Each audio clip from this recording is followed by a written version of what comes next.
السلام علیکم ورحمۃ اللہ وبرکاتہ۔ جی دوستو، کیا حال ہے؟ خیر و عافیت ہے؟ طبیعت مزاج ٹھیک ہیں؟ جی یہ آپ کے سامنے ہے بورق، موٹے کاف کے ساتھ، نقطے والے کاف کے ساتھ بورق۔ فارسی میں اسے تنکار کہتے ہیں، عربی میں بورق کہتے ہیں، عام لوگ اسے سہاگا کہتے ہیں۔ سہاگا کے نام سے مشہور ہے، عام ملتا ہے۔ سنار جو ہیں وہ چیزوں کو پگھالنے کے کام لگاتے ہیں اسے، ان کے سونا چاندی کو جب پگھالنا ہوتا ہے کام میں لاتے ہیں۔ چند ایک امراض میں بھی یہ مفید ہے۔ یہ معدنی اور مصنوعی دو قسم کا ہوتا ہے۔ رنگ سفید، ذائقہ شریلا، مزاج گرم خشک، درجہ سوم ہے۔ نصف ماشا سے 1 ماشا تک استعمال کیا جاتا ہے اسے۔ تبت نیپال سے معدنی سہاگا آتا ہے۔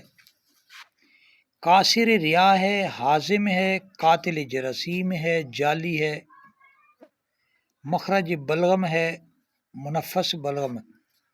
کاسر ریا ہے اور ہاضم ہونے کی وجہ سے چورنوں میں شامل کرتے ہیں۔ جیسے میں نے عرض کیا، سونا چاندی وغیرہ کو تپا کر اس کا صفوف ڈالتے ہیں تاکہ جلد پگھل جائیں۔ قاتل جراثیم ہونے کی وجہ سے اس کے مطبوق سے زخموں کو دھوتے ہیں۔ جالی ہونے کے باعث امراض جلدیہ میں خارجن استعمال کرتے ہیں۔ سہاگا بریاں 1 حصہ، شہد خالص 8 حصہ مخلوط کر کے بطور دافع تعفن، یعنی منہ کے اندر چھالے وغیرہ ہو جائیں، منہ پک جائے، سرخی ہو جائے، درد کرنا شروع ہو جائے تو لگاتے ہیں۔ 8 حصہ شہد کے اندر 1 حصہ یہ ڈال کے بار بار لگانے سے یہ مرض ختم ہو جاتا ہے، منہ کا تعفن، گرمی ختم ہو جاتی ہے۔ زبان پھٹ جانے پر، مسوڑوں سے خون یا زخم مسوڑوں پہ ہو جائیں تو یہ بہت مفید ہے۔ باریک باریک پیس کر اسے لگایا جائے۔ اگر گوشت زائد پہ لگایا جائے تو گوشت کو کاٹ دیتا ہے۔